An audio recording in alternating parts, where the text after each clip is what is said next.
तो exercise number 12.2 और कि क्वेश्चन में देखो कहा गया है जब तक अन्यथा न कहा जाए पाई की वैल्यू कितनी रहने वाली है। हाँ, इसका यूज हम 22/7 ही करेंगे। तो थोड़ा ध्यान से देखें। तो क्वेश्चन में कहा गया है कि एक ठोस एक अर्धगोले पर खड़े शंकु के आकार का है। ध्यान देना, एक ठोस हमने बनाया है, एक अर्धगोले पर खड़े एक शंकु के आकार का है, जिनकी त्रिज्याएं 1 सेंटीमीटर हैं। शंकु की ऊंचाई उसकी त्रिज्या के बराबर है। इस ठोस का आयतन पाई के पदों में ज्ञात करिए। मतलब पाई की वैल्यू हमको सब्स्टिट्यूट नहीं करनी है। बताइए, ठीक है ना। तो ठोस कैसा है बताओ। ठोस है हमारे पास एक अर्धगोला है, अर्धगोला इस प्रकार से, सही है ना। और उसके ऊपर क्या रख दिया गया है, शंकु। खास बात यह है कि जो शंकु की ऊंचाई है थोड़ा ज्यादा बड़ा बना दिया है हमने, इसको हम कर देते हैं इरेज, ठीक है। क्योंकि क्वेश्चन में ये कहा गया है कि जो रेडियस है वो किसके बराबर है, ऊंचाई के बराबर है। बताओ है कि नहीं है। यानी ये कहा गया है कि जो हमारा अर्धगोले की रेडियस है और जो हमारा शंकु उस पर रखा गया है, तो शंकु की ऊंचाई किसके बराबर है, इस रेडियस के बराबर। अगर आर है तो ये भी कितना है, आर। लेकिन शंकु की ऊंचाई को वैसे हम एच मान के चलते हैं वैसे तो। अच्छा, तो हमें इसका क्या बताना है, आयतन। क्या बताना है, आयतन। तो ठोस का आयतन, अतः ठोस का आयतन। तो बताइए ठोस का आयतन क्या बनेगा। तो ये बनेगा शंकु का आयतन, शंकु का आयतन और प्लस क्या आएगा उसमें, अर्धगोले का आयतन। वेरी गुड, अर्धगोले का आयतन। चलिए बहुत अच्छा, सुंदर। तो शंकु का आयतन कितना होता है बताओ, 1/3 पाई आर स्क्वायर एच। और अर्धगोले का आयतन कितना होता है, 2/3 पाई आर क्यूब। बहुत बढ़िया। लेकिन एक बात इंटरेस्टिंग नोट करने की है कि जो शंकु की ऊंचाई एच है ना, वो इसकी जो बेस की रेडियस है उसके बराबर है। तो एच का मतलब भी आर हो जाएगा। नहीं आया खोपड़ी में। तो देखो क्या रहेगा, 1/3 पाई आर स्क्वायर तो है ही है, लेकिन एच की जगह पे भी कितना आने वाला है, R, plus 2/3 pi R cube. देखो टोटल में से कॉमन लेने वाले हैं। देखो 1/3 कॉमन आ रहा है, पाई कॉमन आ रहा है। देखो आर की पावर 2 और आर की पावर 1 मिलके आर की पावर 3 बन गई। तो आर की पावर 3 यहाँ पे भी तो है, तो आर की पावर 3 कॉमन आ गया। बताइए, तो यहां से क्या बचा बताओ, यहां पे क्या बचा, हाँ 1। और यहां क्या बचा, 2। अरे 2 ही तो बचा। अच्छा देखो, चलो मैं थोड़ा और इजी करके दिखाता हूं, थोड़ा और इजी कर लेते हैं। देखो ये हमारे पास, देखो ये हमारे पास क्या बन गया, 1/3 पाई आर क्यूब और ये 2/3 पाई आर क्यूब। तो ये कितने पाई आर क्यूब है, 1/3। और ये कितने पाई आर क्यूब है, 2/3। तो 1/3 में 2/3 ऐड करोगे तो 3/3 आएगा। और कितना आंसर आ जाएगा, 1। तो एक कुल मिलाकर क्या हो गया, 1 पाई आर क्यूब, मतलब पाई आर क्यूब बन गया। अच्छा रेडियस कितनी दे रखी थी बताओ जरा, 1 सेंटीमीटर। तो हम पाई और इसकी जगह क्या रख देंगे, 1 का क्यूब। 1 का क्यूब कितना होता है, 1। 1 का क्यूब 1। तो ओवरऑल मिला के कितना आंसर आ गया, पाई, और वो भी सेंटीमीटर, सेंटीमीटर की पावर 3। क्योंकि हमारा लंबाइयां किस में निकलती हैं, लंबाई किस में निकलती है, इकाई में। क्षेत्रफल किस में निकलता है, इकाई का वर्ग। और आयतन किस में निकलता है, इकाई की पावर 3 में। बात समझ में आई कि नहीं आई बताइए। ठीक है, अगला क्वेश्चन देख लेते हैं। तो अगला क्वेश्चन क्या है बताओ। अगला क्वेश्चन है, अगला क्वेश्चन पढ़िए। एक इंजीनियरिंग के विद्यार्थी रसेल ने एक पतली एल्यूमिनियम की शीट का प्रयोग करते हुए एक मॉडल बनाने को कहा गया जो एक ऐसे बेलन के आकार का हो जिसके दोनों सिरों पर दो क्या जुड़े हुए हैं, शंकु। इस मॉडल का व्यास कितना दे रखा है, 3 सेंटीमीटर, और इसकी लंबाई कितनी है, यानी पूरे मॉडल की लंबाई है। यदि प्रत्येक शंकु की ऊंचाई 2 सेंटीमीटर हो तो रसेल द्वारा बनाए गए मॉडल में अंतर्विष्ट हवा का आयतन निकालिए। अंतर्विष्ट का मतलब है उसमें अंदर कितनी हवा आ जाएगी। ठीक है, तो देखो जरा देख लेते हैं, थोड़ा सा ध्यान से देखो कि देखो हमने जो मॉडल बनाया है उसमें एक पोर्शन तो क्या है, बेलन के आकार का है कि नहीं है। एक पोर्शन कैसा है उसमें, बेलना का, और दोनों तरफ क्या लगा हुआ है, 2 शंकु। तो एक शंकु इधर लग रहा है और एक शंकु इधर लगा हुआ है। अच्छा, इंटरेस्टिंगली शंकु का जो बेस है और जो बेलन का बेस है वो कैसा है, सेम बेस है।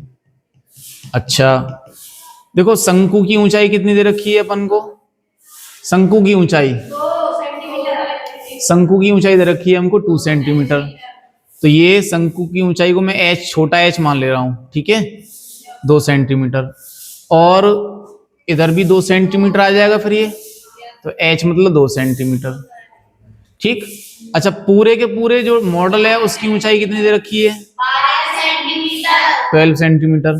तो ऐसी कंडीशन में अगर आप देखेंगे तो ये जो मॉडल है इसकी ऊंचाई है कुल 12 सेंटीमीटर। तो बताओ बेलन की ऊंचाई कितनी रह जाएगी, देखो 2 इधर निकाल दो, 2 इधर निकाल दो, मतलब 2 इधर निकाला, 2 इधर निकाल दिया, तो ये रह गई। और ये कितनी रह गई बताओ जरा, 8 सेंटीमीटर। बहुत सुंदर। अच्छा बेस, इसका व्यास कितना दे रखा है, तो रेडियस कितनी हो जाएगी, होगी कि नहीं होगी। तो देखो नंबर फर्स्ट, बेलन की विमाएं क्या हो जाएंगी, बेलन की विमाएं वो क्या हो जाएंगी कि देखो उसकी ऊंचाई तो हो जाएगी 8 सेंटीमीटर और त्रिज्या कितनी हो जाएगी 3/2 सेंटीमीटर। बताइए होगी कि नहीं होगी।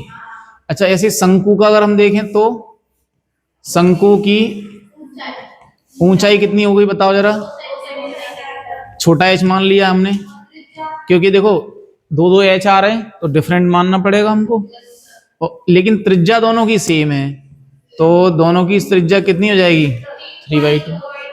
सही है ना। अब देयरफॉर जो मॉडल है, जो हमारा मॉडल है, मॉडल में हवा कितनी आएगी यही तो कह रहा है। तो मॉडल में अंतर्विष्ट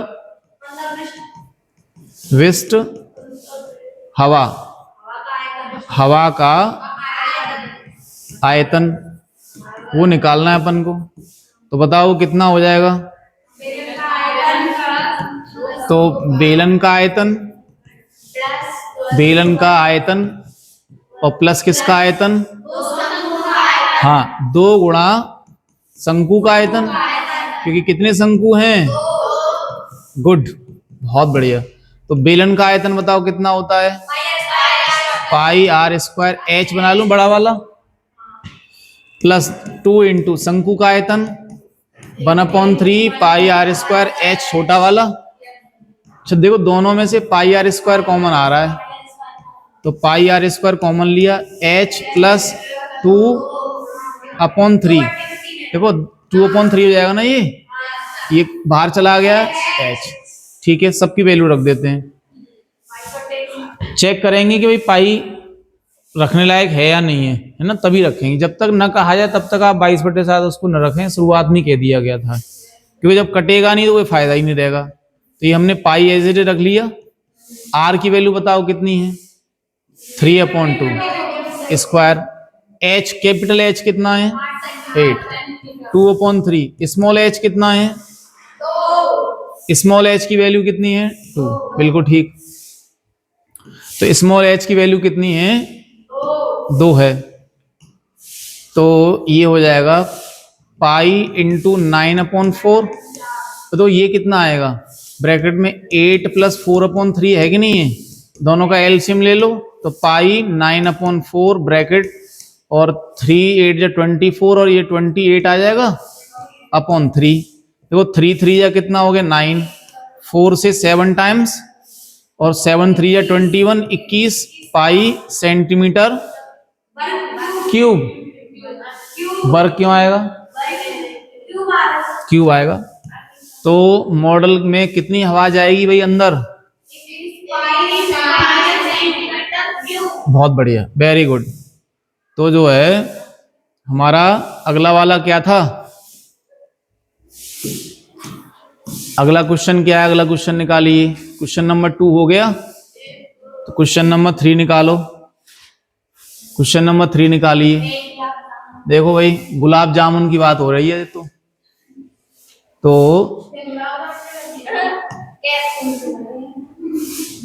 गुलाब जामुन है भाई, देखो अब गुलाब जामुन आ गए। तो गुलाब जामुन कैसे हैं बताइए हमारे, एक गुलाब जामुन में उसके आयतन की लगभग 30% चीनी की क्या होती है, चाशनी, ठीक है ना। तो 45 गुलाब जामुनों में लगभग कितनी चाशनी होगी यदि प्रत्येक गुलाब जामुन एक बेलन के आकार का है जिसके दोनों सिरे अर्धगोलाकार हैं, इसकी लंबाई 5 सेंटीमीटर और व्यास कितना दे रखा है आपको 2.8 सेंटीमीटर। कितना व्यास दे रखा है, बिल्कुल 2.8 सेंटीमीटर दे रखा है। देखो ध्यान से देख लो, दे रखा है ना, ठीक है। तो देखो जरा ध्यान से, तो गुलाब जामुन हमारा कैसा है और उस पर क्या अध्यारोपित है, अर्धगोले। ऐसा गुलाब जामुन है, ज्यादा लंबा गुलाब जामुन बना दिया अभी हमने, थोड़ा छोटा कर देते हैं इसको। तो गुलाब जामुन सीधे हाथ से चलते हैं, चलो। तो बेलनाकार आकृति है और उस पे क्या है, ये तो और लंबा हो गया। तो देखो क्या है, तो बेलनाकार आकृति है और उस पे क्या अध्यारोपित है, अर्धगोला दोनों साइड में। नहीं खोपड़ी में बात आई। तो देखो ये अर्धगोला है, ये भी अर्धगोला है, ठीक है। अच्छा हमें क्या क्या रखा है कि इसकी लंबाई कितनी है 5 सेंटीमीटर, तो कुल लंबाई कितनी है 5 सेंटीमीटर। अच्छा व्यास कितना है इसका, तो पूरा है ये, तो ये यहां से यहां तो रेडियस हो जाएगी, तो 2.8/2 नहीं आएगा, 1.4 सेंटीमीटर ही तो हो जाएगा। अच्छा ये जो रेडियस है ये भी तो इसके बराबर है, तो ये दोनों इसके इक्वल हैं आपस में। तो क्या ये जो बेलनाकार आकृति बन रही है उसका आधार नहीं बन जाएगा यही, अरे ये बेलनाकार आकृति का भी तो आधार दिखेगा। तो देखो बेलनाकार भाग की त्रिज्या, भाग की त्रिज्या बताओ कितनी आएगी, ये आएगी 1.4 सेंटीमीटर, आर की वैल्यू। अच्छा जो हमारा अर्धगोलाकार आकार है, अर्धगोलाकार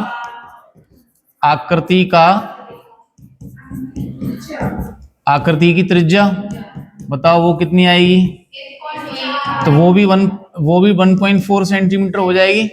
बताइए अब इंपॉर्टेंट बात कि बेलनाकार भाग की ऊंचाई वो चाहिए कि नहीं चाहिए हमें, तो वो कितनी आएगी, देखो ये कुल ऊंचाई कितनी है 5 सेंटीमीटर, लेकिन देखो इधर से 1.4 घट गया और इधर से 1.4 हटेगा, तो टोटल कितना हट जाएगा 2.8 हटेगा कि नहीं हटेगा। तो 5 में से 2.8 माइनस करेंगे तो कितना बचेगा 2.2 सेंटीमीटर, 2.2 सेंटीमीटर। बताइए 5 में से 2.8 हटा रहे हैं तो कितना बचेगा 2.2 सेंटीमीटर। तो बेलनाकार भाग की ऊंचाई को मैंने h बोल देता हूं। अब देखो क्या है कि रसगुल्ले में कितनी चाशनी है 30%। हमें चाशनी ही बतानी है कि भाई कितनी चाशनी होगी, और वो भी कितने, 45 गुलाब जामुन होंगे। तो 30% क्या है, गुलाब जामुन का आयतन का है।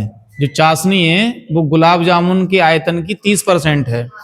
तो पहले गुलाब जामुन का आयतन निकाल लेते हैं, नहीं तो देयरफॉर 45 गुलाब जामुनों का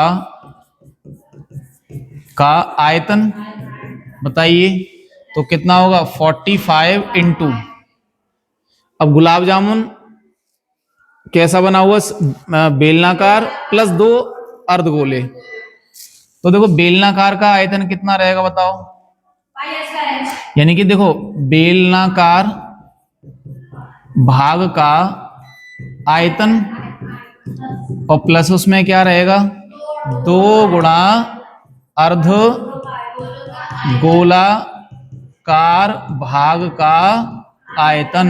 बताइए सही है गलत है, ठीक है। तो देख लेते हैं भाई, इसको यहीं रखो बस। तो 45 इंटू, देखो बेलनाकार भाग का आयतन कितना आएगा, pi r square h plus 2 into अर्धगोलाकार भाग का कितना आएगा बताओ, 2/3 पाई आर क्यूब। बहुत बढ़िया, गुड। अच्छा हमने 45 का मल्टीप्लाई क्यों किया बताओ, बिल्कुल क्योंकि रसगुल्ले कितने हैं, 45, बिल्कुल सही।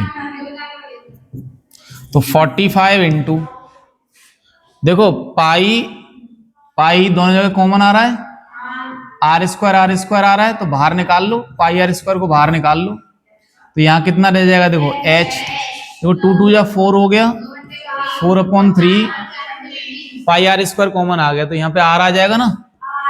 बताइए देखो 45 इंटू पाई, जब तक न कहा जाए तब तक न रखें, और रेडियस कितनी आई थी बताओ जरा उसकी, 1.4, बिल्कुल। अच्छा 1.4 मतलब ऐसा लग रहा है 7 का डिवाइड चला जाएगा, तो फिर हम इसमें पाई की जगह रख लेंगे वैल्यू 22/7, नहीं रख लेंगे। अच्छा h की वैल्यू कितनी है बताओ जरा, 2.2। बेलनाकार पार्ट की ऊंचाई कितनी है, 2.2। 4/3 इंटू आर, आर कितना है, बिल्कुल गुड। अब देखो 45 इंटू पाई, पाई की वैल्यू 22/7 रख लो, और ये 1.4 इंटू, इसको सॉल्व कर लेते हैं। देखो तो यहाँ पे 14 4 जा 56 pi r square, yes pi r square, बहुत बढ़िया। तो 1.4, एक और 1.4 आ गया। अच्छा अंदर क्या लिखा है देखो, 2.2 प्लस 4/3 1.4, तो 4 मल्टीप्लाई 1.4 जब करोगे तो 14 4 या 56, 5.6 आ जाएगा, और 22 3 66, 6.6 आ जाएगा, तो 6.6 प्लस 5.6 और अपॉन में कितना 3,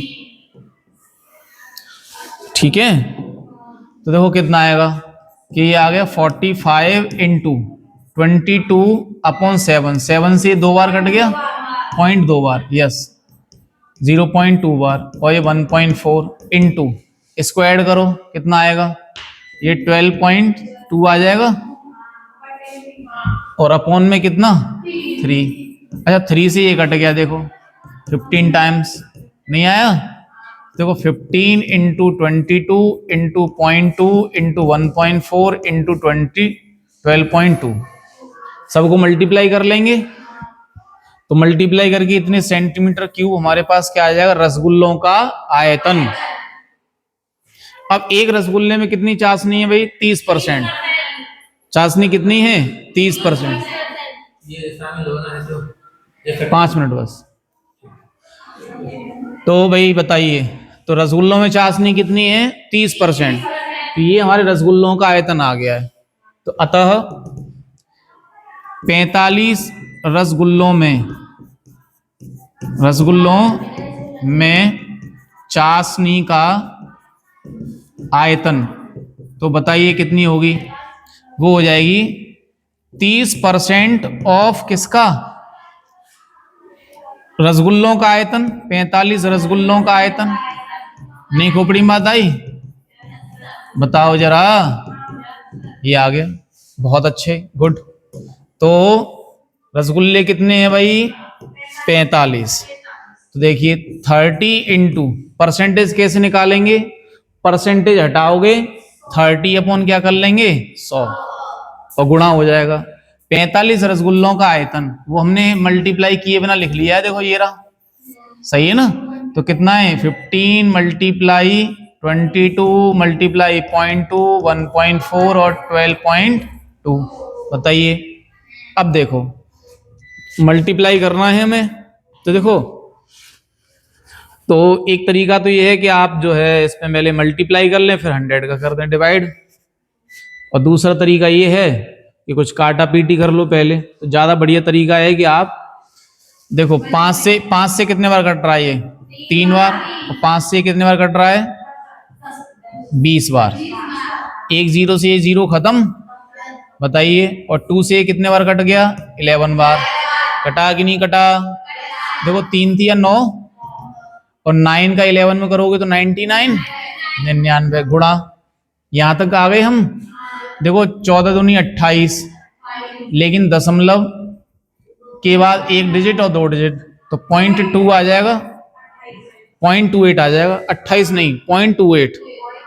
एक एक डिजिट करके बोलेंगे क्योंकि वो पूरी संख्या नहीं है ना। अच्छा देखो यहां तक पहुंच गए हम, और इंटू 12.2। बताइए, अरे आया कि नहीं आया?